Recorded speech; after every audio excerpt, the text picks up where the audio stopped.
예, 참 끔찍한 사건을 또 전해드려야 되는데 한 여성이 집에 정말 영혼의 쉼터인 집에 들어왔다가 저런 낯선 침입자와 마주치게 되면서 벌어진 사건입니다.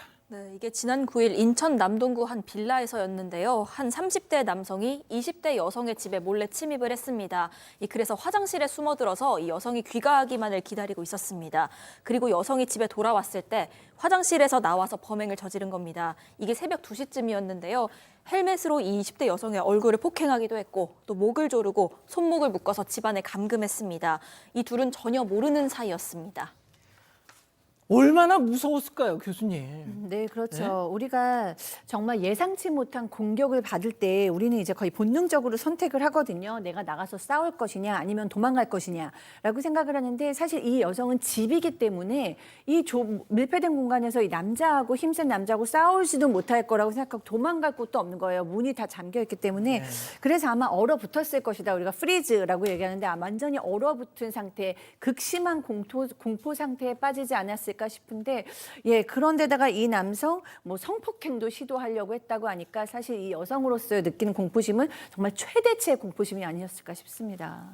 백 변호사님 당연히 계획한 범죄였겠죠? 이거는 제 생각에 피해 여성과 일면식도 없다고 하지만 피해자도 어느 정도 대상을 특정을 미리 해놨을 가능성이 많습니다. 왜냐하면 이 남성이 그냥 무턱대고 아무도 모르는 집에 가서 그냥 대기하고 화장실에 숨어 있지는 않았을 것이고 맞아요. 최소한 이 집에 여성 혼자 산다는 것 정도는 알고 숨어 있었을 가능성이 굉장히 많습니다. 그래서 처음부터 숨어서 이 피해자가 들어올 때까지 기다리고 들어오자마자 바로 범행에 나섰다는 건 이건 볼 것도 없이 계획범이고 다만 피해자를 어떻게 물색했는지 이제 정확한 범행 과정을 수사기관에서 확인할 필요가 있어 보입니다. 저자는 범행 과정에서 피해자에게 이런 말을 하기도 했다는데요. 체크포인트 짚어보죠. 살해 사주라뇨? 자, 이 남성은 30대고요. 피해 여성은 20대입니다.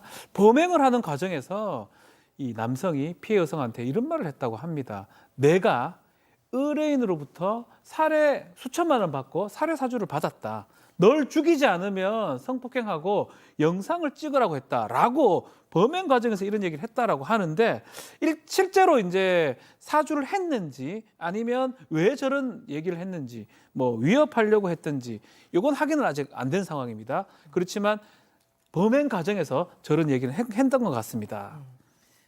이게 감금이 무려 8시간 가까이 이어졌다고 합니다. 얼마나 공포스러웠을까. 정말 가늠도 되지 않는데요.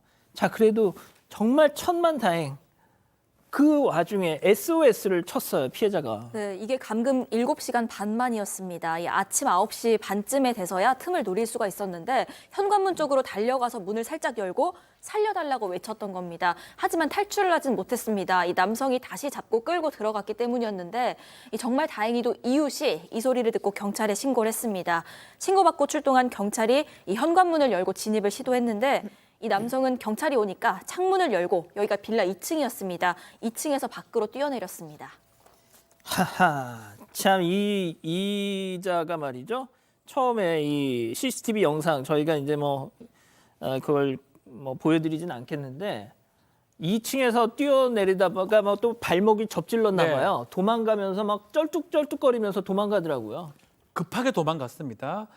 발목도 접지르고 골절이 나긴 했지만 더 중요한 거는 자신의 휴대전화하고 담배를 놓고 이놈이네요. 이 사람이네. 이 사람입니다. 도망간 걸로 알려졌는데 결국 CCTV에 다 있기 때문에 CCTV를 토대로 추적에 나선 경찰이 한 빌라 5층에 이제 응가하고 있던 이 남성을 체포를 했고요. 근데 이 남성이 있던 곳은 본인의 주거지는 아닙니다.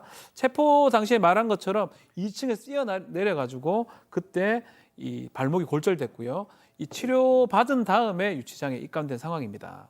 자, 저 기사, 지금 저 사진, 지금 치료를 받은 거예요. 지금 깁스를 좀 한 것 같은데. 댓글이 뭐냐면, 저런 인간 왜 치료를 해주냐? 아니, 이게, 지금 제가 댓글 하나만 소개해드릴게요. 20대 딸을 둔 부모입니다. 이런 말 하면 너무 심하다 하겠지만, 저런 인간들은 사형 좀 시켜주십시오. 너무 무서워서 못 살겠습니다. 하십니다.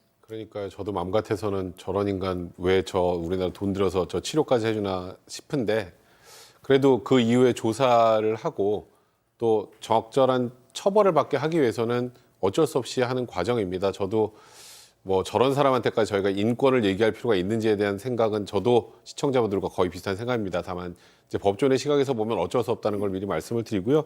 이 남성은 뭐 특수강도강간 미수에 중간금 치상 주거 침입이니까 지금 뭐 죄명만 봐도 구속이 너무나 당연한 상황이고요. 휠체어를 타고 들어갔지만 아마 뭐 당연히 구속이 됐을 것이고 일단 뭐 사전에 범행 계획했냐 뭐 제3자 아까 그랬잖아요. 다른 사람 사주를 받고 뭐 했다는 등 그건 아마 제가 보기에 거짓일 가능성이 예. 매우 높은데 뭐 사주를 받고 범행했냐 피해자에 죄송하지 않냐 이러니까 정말 마지못해 죄송하다 한마디를 하고 들어갔다고 하는데요. 일단은 뭐 남성 폭행 그다음에 8시간의 감금으로 피해자가 입었을 육체적인 상처와 또 정신적인 피해는 저희가 헤아리기 좀 어렵습니다. 지금 이 남성의 범행 때문에 굉장히 아직도 불안감을 많이 호소하고 있고 이 불안감과 이 정신적인 이제 아픔은 굉장히 오래 갈 수밖에 없을 것 같은데 그에 상응하는 아주 엄한 처벌이 좀 내려지길 바랍니다. 저희가 오늘 이 사건 준비하면서 좀 여기저기 많이 취재를 했는데 지금 피해자의 상태가 너무 불안정한 상태여서 경찰에서도 많이 말을 아끼고 있고 저희도 구체적인 내용을 일부러 좀 많이 아끼고 전해드리지 않았다는 점, 그만큼 지금 피해자가 불안에 떨고 있다는 점 미리 또 말씀드립니다. 가족 여러분, 잊지 마시고 구독과 좋아요 알림 설정 여기. 여기.